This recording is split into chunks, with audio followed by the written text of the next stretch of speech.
আমাদের একজন কর্মচারী যখন মারা যায় আপনারা দেখতেও যান না, আমাদের সে টাকা কোথায়? কল্যাণ ট্রাস্টের টাকার হিসাব চাই, হিসাব চাই। সরকারি কর্মচারী মনে করতাম, কিন্তু আসলে আমাদের পরীক্ষাও নেওয়া হয়েছে, ইন্টারভিউ নেওয়া হয়েছে, তারপরে পুলিশ ভেরিফিকেশন করা হয়েছে। একটা সরকারি কর্মচারীকে যেভাবে নিয়োগ দেওয়া হয় আমাদের ঠিক একইভাবে নিয়োগ দেওয়া হয়েছে, কিন্তু আমাদের বেতন দেওয়া হয়নি। এই যে বৈষম্যটা, ওদের যে কাজ, একটা সরকারি পোস্টের রাজস্ব খাতে অফিসারদের যে কাজ, তারা যে চিঠি ইস্যু করে, বিলি করে, মানি অর্ডার সবকিছু করে, আমরা ওই একই কাজই করি, অথচ আমাদের তারা বেতন দেয় না। আমাদের এই চরম বৈষম্য, এই বৈষম্য দূর করতে হবে। এই বৈষম্য আপনাদের সাংবাদিক প্রেস মিডিয়ার মাধ্যম দিয়ে সরকারের ঊর্ধ্বতন কর্মকর্তা কর্মচারীদের জানাতে চাই, আমাদের এই আন্দোলন আর দমে থাকবে না, আর দমে থাকবে না, আর দমে থাকবে না।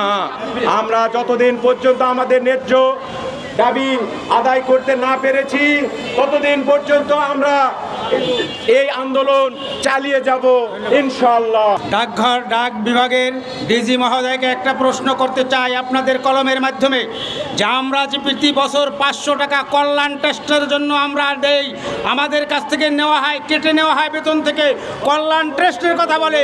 আর আমাদের একজন কর্মচারী যখন মারা যায় আপনারা দেখতেও যান না, আমাদের সে টাকা কোথায়? কল্যাণ ট্রাস্টের টাকার হিসাব চাই, ডিজি মহোদয়ের কাছ থেকে আমরা হিসাব চাই। বাংলাদেশ ডাক বিভাগের কাজ যেটা, ডিপার্টমেন্টাল যে কর্মচারীরা যে কাজ করে আমরা ঠিক একই কাজই করি, কিন্তু দেখা গেছে তারা সরকারি গ্রেডেশন অনুযায়ী যে বেতনটা আছে সেটা তারা প্রাপ্য হন, কিন্তু আমাদের বেলায় মাত্র 4000 টাকা দেওয়া হয়, যেটা একই সেবা দিয়ে একই প্রতিষ্ঠানে একটা ভয়াবহ বৈষম্য। একজন কর্মচারী সে চাকরিতে জয়েন করলো কিন্তু অবসরের কোনো সুযোগ নেই, কিন্তু ডাক বিভাগের ডিপার্টমেন্টাল যে সমস্ত কর্মকর্তা কর্মচারী আছে তারা 59 বছর হলেই রিটায়ারমেন্ট তারা পেয়ে যায়, তারা এককালীন সরকারি সুযোগ সুবিধা বহন করে। এক্ষেত্রে আমাদের কোনো কিছু নেই, আমাদের কোনো প্রকার কোনো বোনাস নেই, ঈদ বোনাস বলেন, বৈশাখী ভাতা বলেন, এ ধরনের কোনো বোনাস নেই। সরকারি কর্মচারী যদি তার পদোন্নতি 3 বছর পর পর হয় সেই ক্ষেত্রে আমাদের কোনো পদোন্নতিও নেই, ওনাদের প্রতি বছর ইনক্রিমেন্ট আছে, আমাদের কোনো ইনক্রিমেন্টও নাই।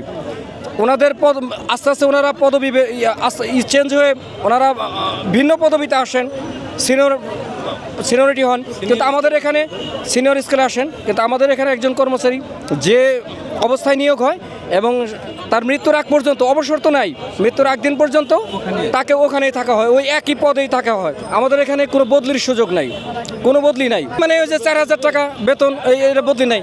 এমন একটা অবস্থা হয়ে গেছে যে আমরা পরিবারের সদস্যদের কাছে এ ব্যাপারে কিছু বলতে পারি না, লজ্জা ভাই।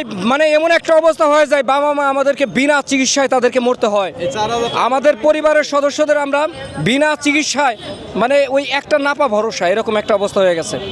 একই প্রতিষ্ঠান, একই দপ্তর, একই কাজ, একই সব। একজন ডিপার্টমেন্টাল কর্মচারীও চিঠি ইস্যু করতেছে, চিঠি বিলি করতেছে, রানারও ডাক বহন করতেছে, আমারও ঠিক একই। অথচ এই বাংলাদেশে একটা ডাক বিভাগের সবচেয়ে ভয়াবহ বৈষম্য। আরও সবচেয়ে মজার যে বিষয়টা, বাংলাদেশ ডাক বিভাগ দাবি করে আমরা কর্মচারী, কিন্তু আমাদেরকে কর্মচারীর কোনো মর্যাদা আমাদের দেওয়া হয় না। এখানে 40,000 কর্মচারী, অথচ 23,000 কর্মচারীর কোনো খোঁজখবরই নেই। 17,000 কর্মচারী তারা দেখা গেছে সরকারি সুযোগ সুবিধা ভোগ করতেছে। এগুলো ভাই, এগুলো বৈষম্য নয়? এগুলো কি বৈষম্য নয়? 2016 সালে এই ফ্যাসিস্ট সরকার সরকারিকরণের ঘোষণা দিয়েও আমাদের সাথে বৈষম্য করা হয়েছে, আমাদের সাথে প্রতারণা করা হয়েছে।